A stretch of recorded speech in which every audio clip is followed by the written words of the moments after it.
So, Donald Trump has spent the last 18 months convincing himself that he holds every clock in North America. He dismissed the Canada-United States-Mexico agreement as transitional. He instructed his trade representative Jameson Greer to tell Canada publicly, repeatedly, and without apology that the tariffs are a new reality Canada is going to have to live with. He revived the 51st state rhetoric in the same week that the agreement's mandatory review deadline began its final countdown.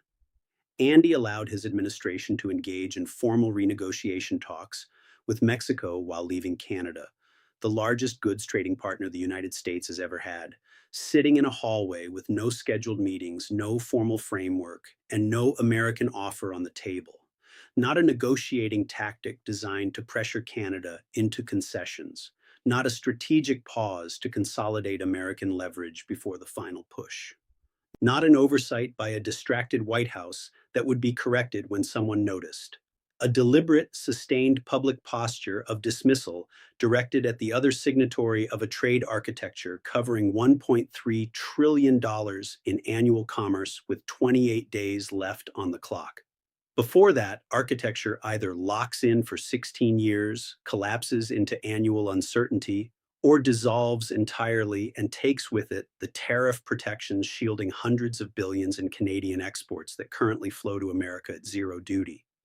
Trump's position, stripped of its noise, was this: the deal is probably dead, tariffs are permanent, Canada has no alternative, and there is nothing Canada can do about any of it before July 1st. He was wrong about all four. But before I give you Carney's response, you need to understand what this moment actually reveals about who controls the physics of this negotiation and who is performing control while the other side quietly takes it. Hit subscribe because the fallout from this is compounding by the hour, and the clock that Trump thought he owned just changed hands. CUSMA covers roughly $1.3 trillion in annual Canada-United States trade in goods and services and currently shields a large share of Canadian exports from Trump's tariffs. The 10% global duty that Trump imposed does not apply to goods that comply with CUSMA rules of origin. That exemption is not a courtesy. It is the structural spine of the entire North American manufacturing economy. The architecture around which automotive supply chains were designed, agricultural trade was calibrated, and industrial investment was allocated over decades of integrated production. Under the text of the agreement, the three countries must state by July 1st, 6 years after the deal took effect, whether they want to renew it or renegotiate it. Whatever happens on July 1st, CUSMA is slated to remain in effect until 2036, which means the deadline is not a cliff. It is a decision point. And decision points in any negotiation belong to whoever arrives at them first with a position on the table. Here is the structural reality that the White House apparently never gamed out. Trump's tariff regime and CUSMA exist in a relationship that is architecturally contradictory. High on the agenda for Canada in the CUSMA talks is getting relief from Trump's tariffs, which Prime Minister Mark Carney has characterized as a violation of the trade agreement. This is not a rhetorical complaint. It is a legal and structural observation. You cannot simultaneously claim to honor a free trade agreement and impose sectoral tariffs on steel, aluminum, automobiles, and lumber from the counterparties to that agreement without creating a fundamental incoherence in your own trade architecture. An incoherence that every corporate legal team, every trade finance desk, and every supply chain manager in North America is currently paying lawyers to interpret and paying consultants to navigate. The ambiguity is not free. If the parties don't agree to extend CUSMA during the July joint review, the agreement would generally continue, but annual reviews would begin, a dynamic that could create a rolling negotiation environment where businesses face ongoing uncertainty for years. The Bank of Canada has set a rolling negotiation environment with an administration that calls the deal transitional, imposes tariffs it says are permanent, and refuses to formally engage with Canada is not a negotiating environment at all. It is a perpetual hostage situation with no ransom demand and no release mechanism. Every automaker, every steel fabricator, every agricultural processor, every technology company with cross-border supply chains would spend the next decade repricing their North American operations on the assumption that any arrangement could be disrupted at any time by an executive order signed between golf rounds.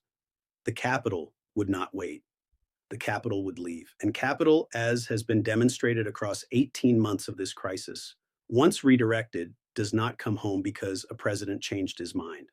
U.S. Trade Representative Greer laid out a series of conditions that Canada must meet in order to extend CUSMA, including the Online Streaming Act, which brought online platforms like Netflix, Spotify, and YouTube under Canadian broadcasting rules and the supplied dairy sector. The administration wants the agreement amended to require that a minimum of 50% of vehicle content must be made in the United States. It wants access to Canadian dairy markets that have been supply managed for 5 decades. It wants Canadian digital sovereignty legislation dismantled. Each of these demands is individually significant. Collectively, they are not a negotiating position. They are a dissolution notice dressed in renegotiation language. No Canadian government of any party in any political climate could sign an agreement that surrenders supply management, digital sovereignty, and automotive content rules simultaneously without triggering a constitutional crisis and an electoral catastrophe. The Americans either know this and are using the impossibility of their demands to engineer CUSMA's death while appearing to negotiate in good faith, or they do not know this, in which case they are conducting a multi-trillion-dollar trade negotiation in profound ignorance of the domestic political constraints of the country sitting across from them.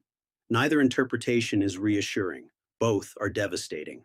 As the July 1st deadline approaches, the U.S. and Mexico say they're making progress on their formal bilateral talks, but Canada has not been engaged in formal negotiations. And U.S. officials, Greer in particular, have made it clear, based on their rhetoric, that they want to review certain aspects of CUSMA and are unlikely to renew it for the 16-year period. This is the asymmetry that the White House was counting on. Canada isolated, Canada excluded from the bilateral track with Mexico. Canada watching its two trading partners conduct negotiations that could reshape the continental architecture while Canada stood outside the room. The strategy was transparent. Divide the trilateral, bilateralize the deal, extract concessions from Mexico, present Canada with a freedom plea, and use the approaching deadline to force Canada into accepting terms it would never have accepted in a trilateral framework. It was clever. It was almost elegant, and it contained one fatal structural error. It assumed that Canada needed the American negotiating room more than the American negotiating room needed Canada. Mark Carney's response did not come from a press conference podium. It did not come from a parliamentary speech. It came from a letter. United States Trade Minister Dominic LeBlanc said Canada is seeking renewal of the Canada-United States-Mexico agreement when it comes up for review on July 1st. LeBlanc said Canada was prepared to renew CUSMA for another 16 years as negotiations move toward the July 1st deadline. This agreement is highly beneficial to each of our countries and to the integrated North American economy. LeBlanc said in the letter, "The growth and success brought forward by our historic trilateral trade agreement is why I am confirming that Canada recommends renewal of the agreement for another 16 years." LeBlanc then traveled to Washington with Canada's chief negotiator, Janice Charette, walked into the Canadian embassy, sat across from Jameson Greer, and presented concrete proposals addressing what he described as long-standing American concerns, declining to reveal their content, but characterizing the meeting in terms that were specific enough to signal substance and general enough to preserve negotiating face. Then he walked onto the terrace of the Canadian embassy and faced reporters. A journalist asked what Greer had said in response to the renewal letter. LeBlanc paused, the pause of a man who has been in rooms where silence does more work than language. And then he delivered the 8 words that every trade desk, every legal team, and every government watching this crisis needed to hear. Nothing on that list was particularly surprising to Canada. 8 words, not defiant, not triumphant, corrective, clinical, the verbal equivalent of a surgeon reading a preoperative assessment to a patient who believed their condition was a secret. Canada had seen the demands before. Canada had prepared for the demands before, and Canada had arrived at the deadline. not panicked, not reactive, not scrambling for position, but with Clear's throat, a formal renewal letter, a concrete proposal package, a chief negotiator seated in Washington, and Clear's throat 16 years of certainty to offer to every business, every investor, and every trading partner watching from every time zone on Earth. The move that was supposed to isolate Canada at the deadline had instead handed Canada the initiative. Canada had positioned itself as the party that came to negotiate, while the United States remained the party still deciding whether to show up. Warren Buffett absorbed the sequence, and his response carried the weight of someone who has spent 7 decades watching people confuse the appearance of leverage with its actual mechanics.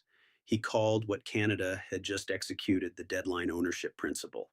The principle is this: in any time-limited negotiation, the party that formally declares its position first does not surrender leverage. It acquires the one asset that cannot be manufactured by rhetoric, threats, or executive orders.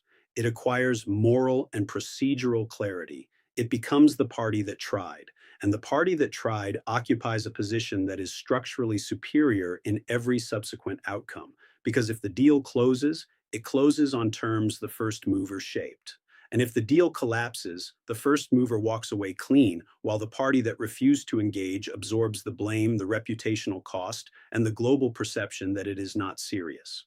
Trump's strategy was to make Canada sweat the deadline. Carney's move was to own the deadline. Those are not the same thing. One is pressure, the other is position. And position, Buffett said, with the patience of a man who has been right about this for decades, is worth more than any pressure once the clock runs out.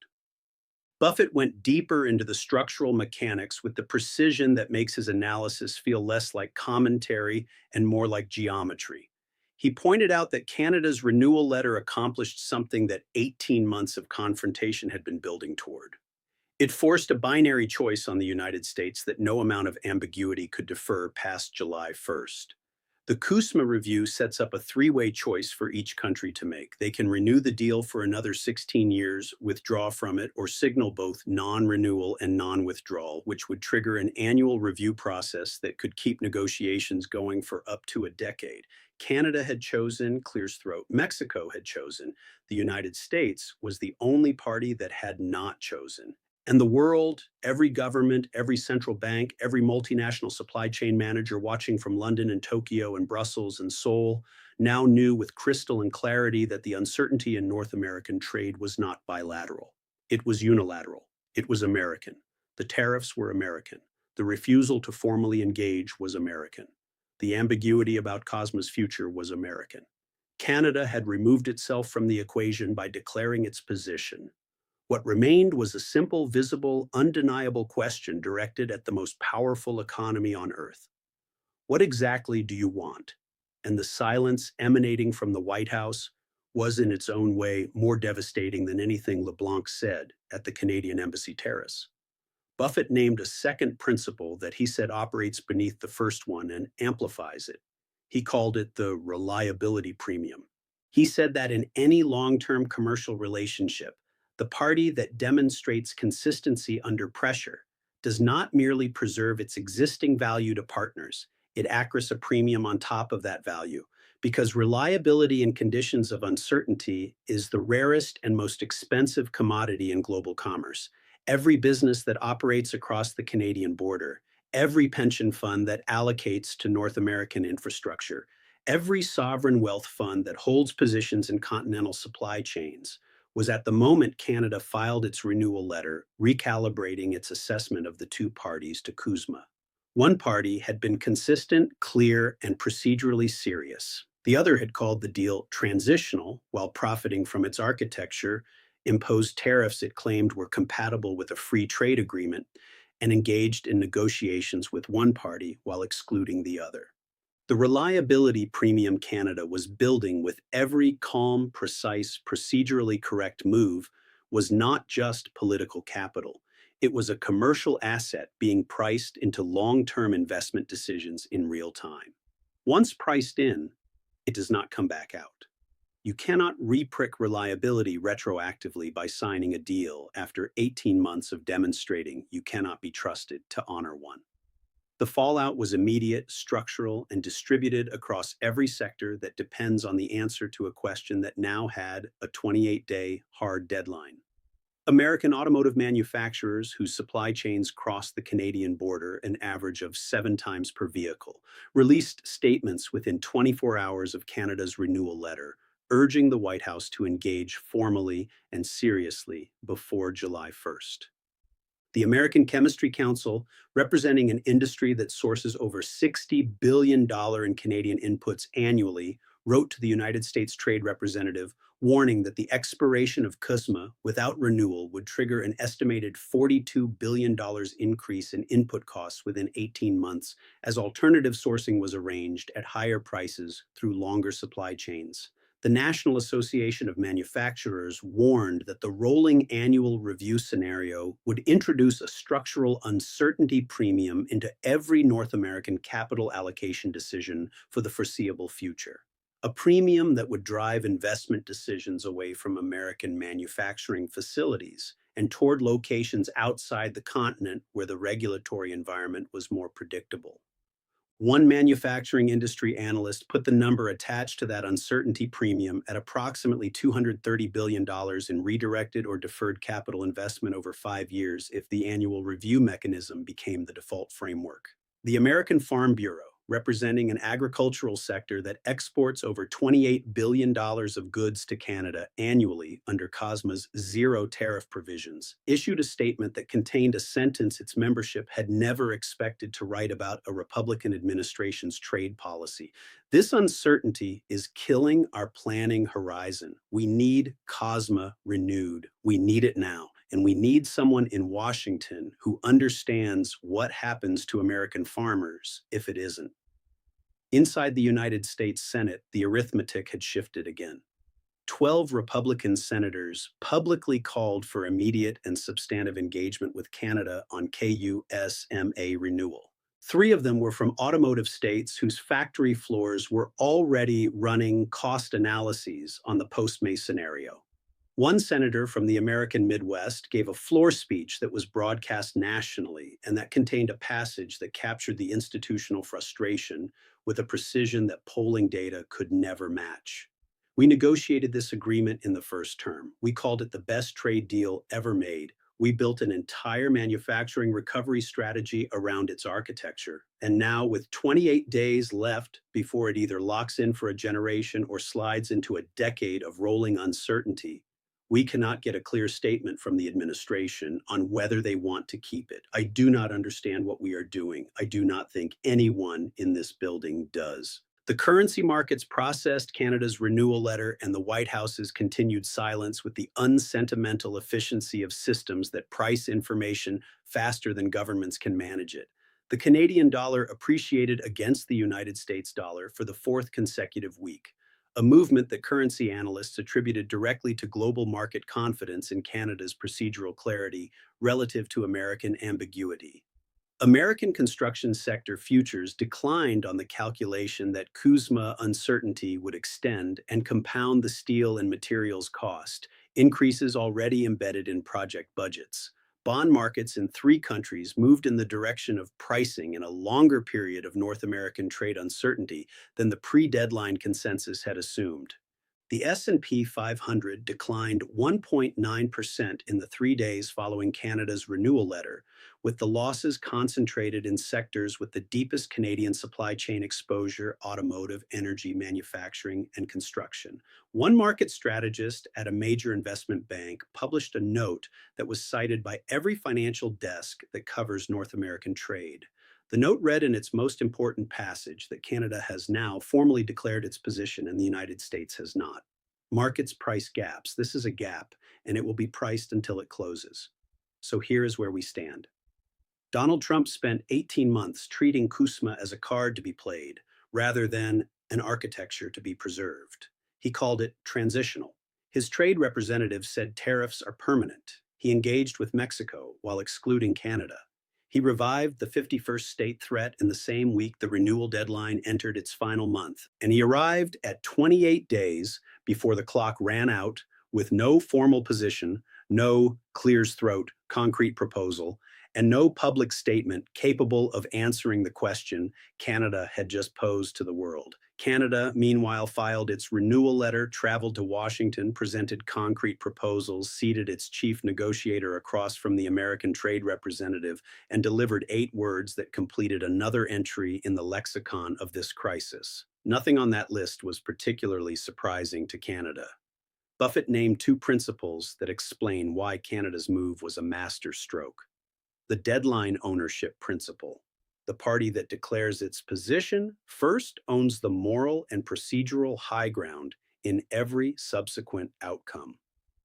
The reliability premium consistency under pressure is a commercial asset that accrues in real time and cannot be retroactively repriced. The alliance Canada built while Washington slept now represents the alternative market infrastructure that makes CUSMA's death survivable for Canada and catastrophic for the American industries that depend on it. The steel agreements are signed, the energy redirects are formalized, the critical minerals are flowing to DCA member nations. And with 28 days left, the United States is the only party in this negotiation that has not answered the most basic question in any commercial relationship. What exactly do you want? That question has been asked before in this crisis in a BBC studio by a man with 7 words and 8 seconds of silence to work with. The silence answered it, then the silence is answering it now.